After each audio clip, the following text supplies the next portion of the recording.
Vâng, một lần nữa xin được chân thành cảm ơn tình cảm của hai bên gia đình của chúng ta rất là nhiều.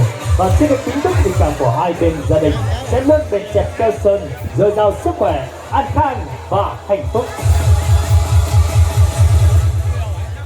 Để chứng kiến những lễ tiếp theo của hai con sân khấu của tình yêu, xin rất lòng kính mời bố mẹ kính yêu của hai bên gia đình, chúng ta cùng quay trở lại vị trí bản kịch của mình, vị trí danh dự nhất, hạnh phúc nhất.